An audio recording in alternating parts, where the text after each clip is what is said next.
Assalamualaikum warahmatullahi wabarakatuh. Alhamdulillahirrabbilalamin. Wassalatu wassalamu ala rasulillah. Rabbi shrah li sadri wa yassir li amri wahlul 'uqdatam min lisani yafqahu qawli. Alhamdulillah, ananda sekalian, bagaimana kabarnya? Semoga senantiasa berada dalam perlindungan Allah dan senantiasa diberikan kesehatan oleh Allah Subhanahu wa taala. Baik, untuk pertemuan kita kali ini kita telah memasuki bab 2 tentang sistem dan dinamika demokrasi di Indonesia. Adapun tujuan pembelajaran kita pada hari ini yang pertama adalah menghargai nilai-nilai ketuhanan dalam berdemokrasi Pancasila sesuai dengan Undang-Undang Dasar Negara Republik Indonesia tahun 1945. Kemudian berperilaku santun dalam berdemokrasi Pancasila sesuai Undang-Undang Dasar Negara Republik Indonesia tahun 1945. Selanjutnya, mengkaji sistem dan dinamika demokrasi Pancasila sesuai dengan Undang-Undang Dasar Negara Republik Indonesia tahun 1945. Terakhir, menyajikan hasil kajian tentang sistem dan dinamika demokrasi Pancasila sesuai dengan Undang-Undang Dasar Negara Republik Indonesia tahun 1945. Ya, ini kita skip. Yang pertama tentang hakikat demokrasi. Makna demokrasi. Demokrasi berarti kekuasaan di tangan rakyat, atau yang lebih kita kenal sebagai pemerintahan dari rakyat, oleh rakyat, dan untuk rakyat. Ya, biasa juga sering kita dengar government from the people, by the people, to the people. Dalam konstitusi kita, kedaulatan tertinggi atau kekuasaan tertinggi berada di tangan rakyat. Selanjutnya, negara demokrasi dimaknai sebagai negara yang menganut bentuk atau mekanisme sistem pemerintahan dengan mewujudkan kedaulatan rakyat atau kekuasaan warga negara atas negara. Ya. Ciri-ciri pokok berjalannya proses demokrasi di suatu negara adalah sebagai berikut. Yang pertama, pemerintah menjalankan kehendak dan kepentingan rakyat. Ya.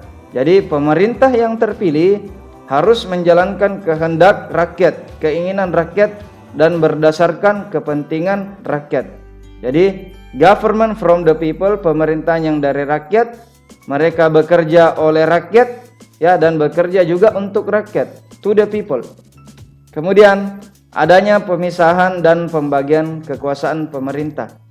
Artinya kekuasaan itu tidak berada pada satu orang saja, ya, seperti yang terjadi di sistem atau bentuk negara kerajaan, ya, yang dimana apalagi sistem negara kerajaan atau sering kita dengar dengan kerajaan monarki, ya, misalnya di Arab Saudi dan negara-negara kerajaan yang lainnya, itu berbeda ya dengan negara demokrasi.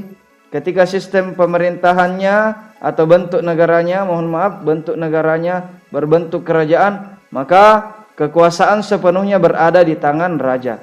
Berbeda ketika bentuk negaranya atau bentuk pemerintahannya berbentuk demokrasi, maka harus ada pemisahan kekuasaan. Biasa kita kenal ada kekuasaan di bidang legislatif, ya, kekuasaan di bidang membuat undang-undang, kekuasaan di bidang eksekutif melaksanakan undang-undang, dan kekuasaan di bidang yudikatif atau lembaga peradilan yang memberikan sanksi terhadap pelanggar undang-undang. Jelas ya?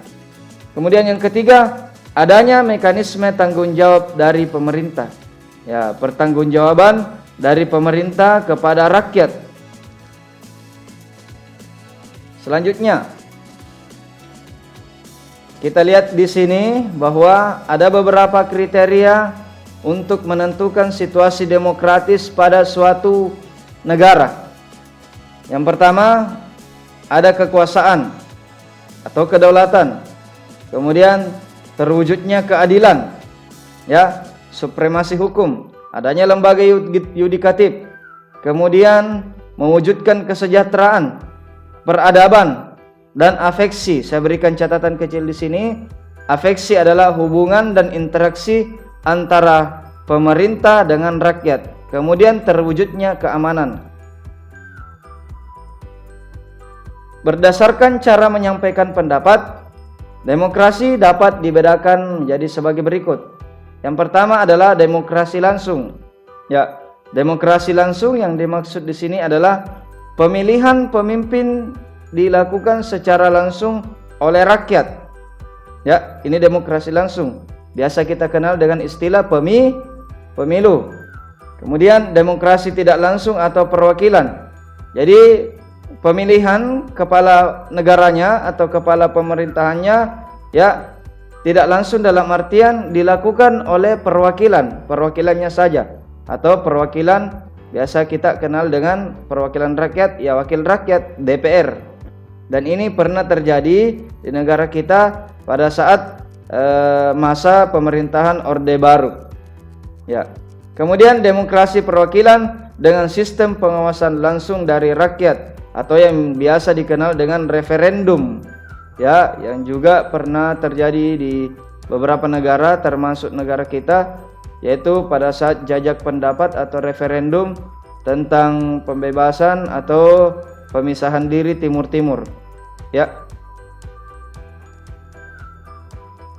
Berdasarkan wewenang dan hubungan antar alat kelengkapan negara, demokrasi dibedakan menjadi demokrasi parlementer dan demokrasi presidensil. Ya, demokrasi parlementer yang dimana kepala pemerintahannya disebut sebagai dijabat oleh seorang pejabat yang bernama Perdana Menteri. Ya, jadi dia terpisah antara kepala negara dengan kepala pemerintahan.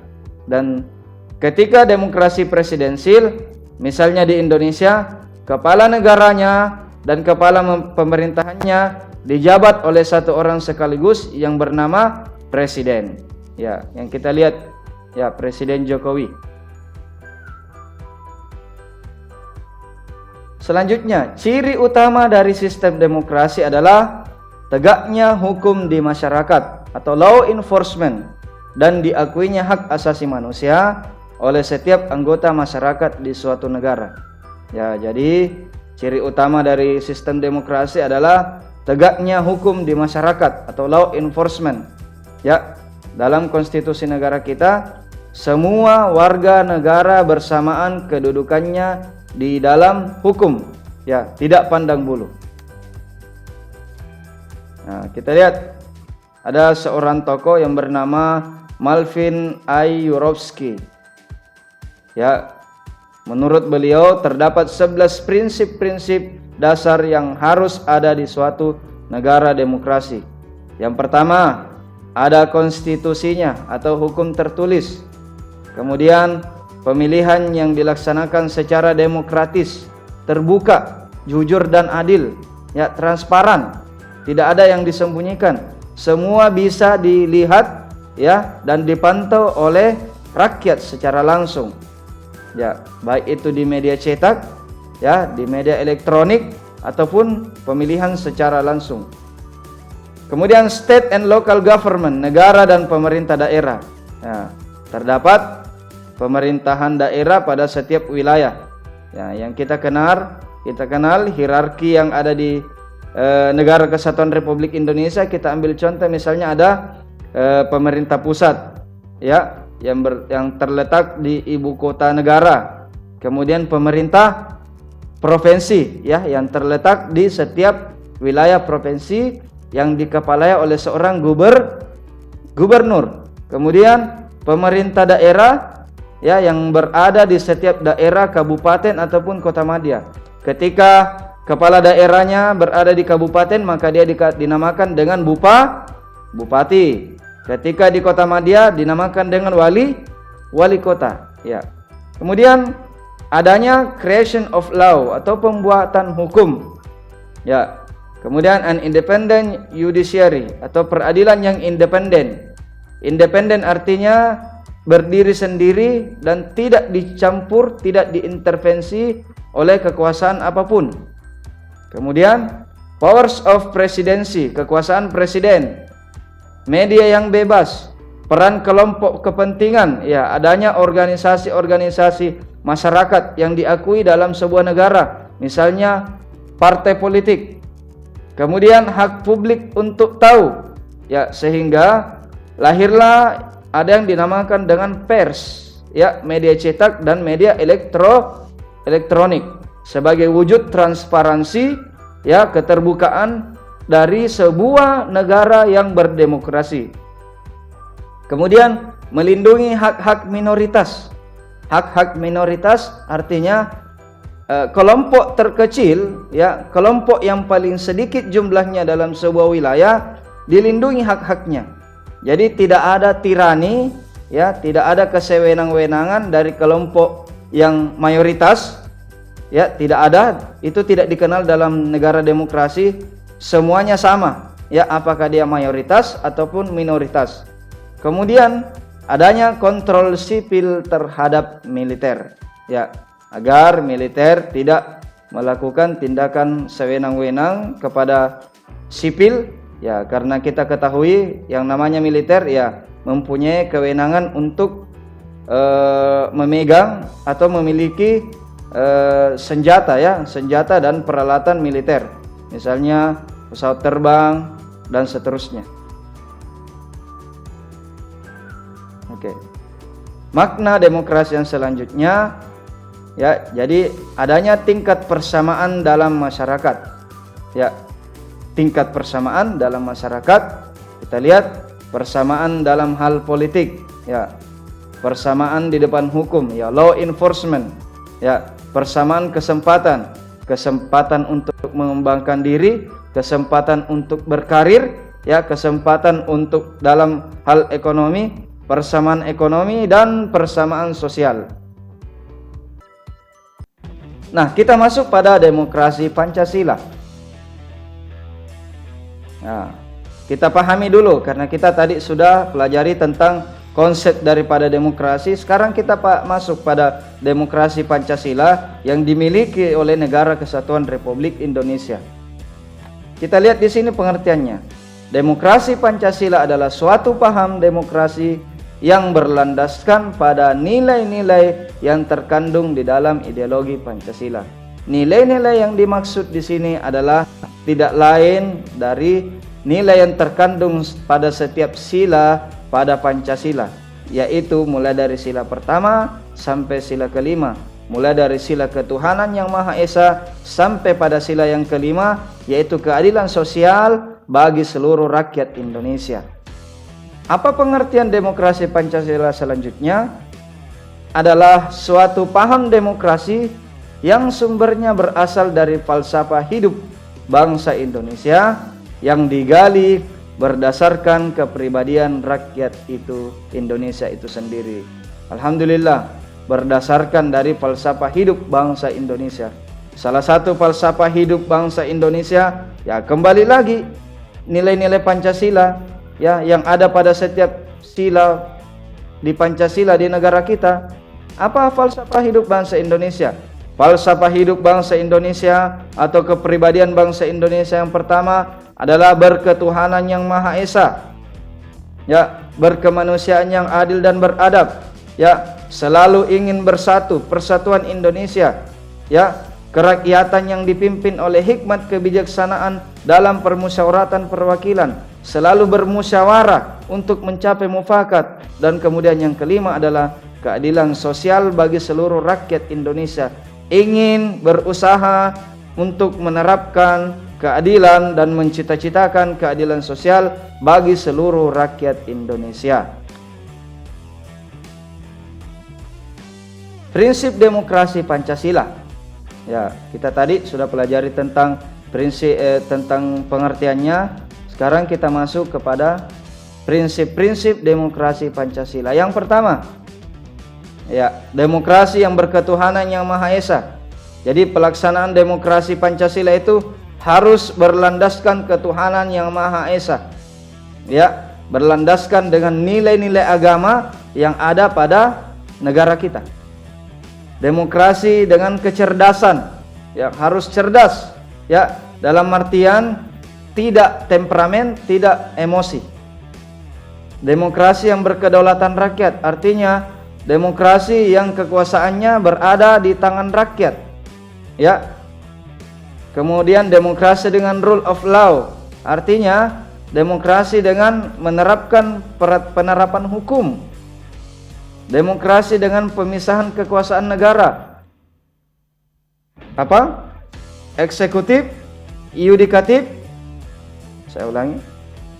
Demokrasi dengan pemisahan kekuasaan negara, yaitu adanya lembaga legislatif, misalnya DPR, lembaga eksekutif, misalnya presiden, wakil presiden, menteri-menteri dan jajarannya ke bawah, kemudian lembaga yudikatif atau lembaga peradilan. Kemudian demokrasi dengan hak asasi manusia, demokrasi dengan pengadilan yang merdeka, dan demokrasi dengan otonomi daerah, serta demokrasi dengan kemakmuran dan yang berkeadilan sosial. Bagaimana kemudian ciri-ciri demokrasi Pancasila yang dimiliki oleh negara kita?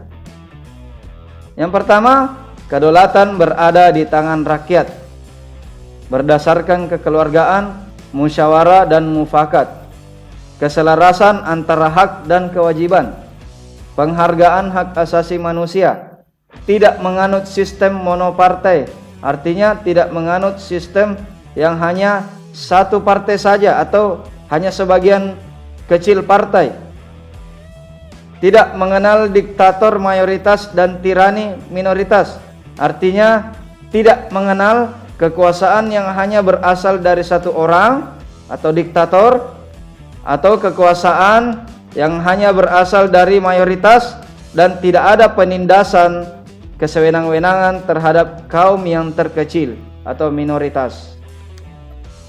Kemudian mendahulukan kepentingan rakyat, aspirasi disalurkan melalui wakil rakyat yang kita kenal dengan DPR. Tidak mendukung demonstrasi yang berujung kerusuhan. Inilah ciri-ciri demokrasi Pancasila yang dimiliki oleh negara kita. Dinamika penerapan demokrasi di Indonesia. Jadi langkah awal demokratisasi, penerapan demokrasi di Indonesia dimulai saat diterbitkannya maklumat Wakil Presiden nomor 10 atau nomor X tanggal 3 November tahun 1945 yang berisi anjuran untuk membentuk partai politik. Ya, beberapa bulan setelah kemerdekaan bangsa dan negara kita. Ketika kita lihat periodisasi perkembangan demokrasi di Indonesia pada masa pasca kemerdekaan, setelah kita memperoleh kemerdekaan dikenal dengan demokrasi liberal. Kemudian setelah itu tidak lama kemudian demokrasi terpimpin, demokrasi Pancasila pada masa Orde Baru, dan penerapan demokrasi pada masa reformasi. Ya, saya perlihatkan alurnya. Iya. Nah, kita lihat perjalanan periodisasi penerapan demokrasi di negara kita. Nah, pada tahun 1945 sampai 49, demokrasi pada periode ini baru terbatas pada fungsi pers yang mendukung kemerdekaan. Kemudian pada periode selanjutnya 49 sampai 59, pada periode ini terjadi 2 kali pergantian undang-undang dasar. Nah, dalam sejarahnya ini insya Allah kita akan bahas nanti di pelajaran sejarah Indonesia. Ada yang kita kenal dengan UUDS, Undang-Undang Dasar Sementara. Ya, perubahan bentuk negara dan sistem pemerintahan, yaitu dari bentuk negara serikat kita pernah, ya, dan sistem pemerintahan parlementer pernah juga diterapkan di Indonesia sampai kembali ke dalam sistem pemerintahan yang presidensil sampai sekarang. Kemudian pada tahun 59 sampai 65, pada periode ini Indonesia menganut demokrasi terpimpin. Nah, dengan ciri-cirinya terbatas peran partai politik, terbentuknya DPR-GR, lemahnya hak dasar manusia, tidak ada kebebasan pers, dan sentralisasi kekuasaan. Sentralisasi kekuasaan berada pada presiden pada saat itu, yaitu Presiden Soekarno, karena penerapan demokrasi terpimpin. Kemudian pada tahun 65 sampai 98 ini sudah masuk pada masa pemerintahan Orde Baru, ya, pemerintahan Presiden Soeharto. Pada periode ini pemilu dilaksanakan secara periodik, yaitu 5 tahunan. Terjadi penyederhanaan partai politik, ya, yang dimana pada masa sebelumnya, pada masa ini sejak diterbitkannya maklumat X, ya, maklumat 10 nomor 10 oleh Wakil Presiden, itu ada beberapa partai politik kurang lebih 24, namun pada era Orde Baru ini dikerucutkan atau difusikan menjadi 3 partai politik saja, yaitu pada saat itu Golkar, ya, PDI Perjuangan dan P3. Nah, golongan karya, ya, PDI Perjuangan dan P3. Kemudian periode 98 sampai sekarang, ya, pada periode 98 sampai sekarang, pada periode ini terjadi reformasi amandemen, ya, reformasi, ya. Periode 1998 sampai sekarang, pada periode ini terjadi reformasi, ya, amandemen Undang-Undang Dasar Negara Republik Indonesia tahun 1945. Artinya perubahan terhadap Undang-Undang Dasar Negara Republik Indonesia tahun 1945 ini sudah sebanyak 4 kali amandemen. Jaminan kebebasan pers sudah mulai dimunculkan dan jaminan dalam hal berpolitik. Untuk pertama kalinya pada tahun 2004, bangsa Indonesia melaksanakan pemilihan presiden dan wakil presiden secara langsung oleh rakyat. Pemilu diikuti oleh 24 partai politik dan yang menjadi pemenangnya pada saat itu dari Partai Demokrat, ya, yang dimana yang naik menjadi presiden pada saat itu adalah Presiden Susilo Bambang Yudhoyono. Baik, Ananda, sampai di sini pelajaran kita. Semoga apa yang kita pelajari pada kesempatan kali ini dapat bermanfaat untuk kita, dan insya Allah untuk materi selanjutnya kita akan lanjutkan di bagian C tentang membangun kehidupan yang demokratis di Indonesia. Tak henti-hentinya saya menyampaikan kepada Ananda bahwasanya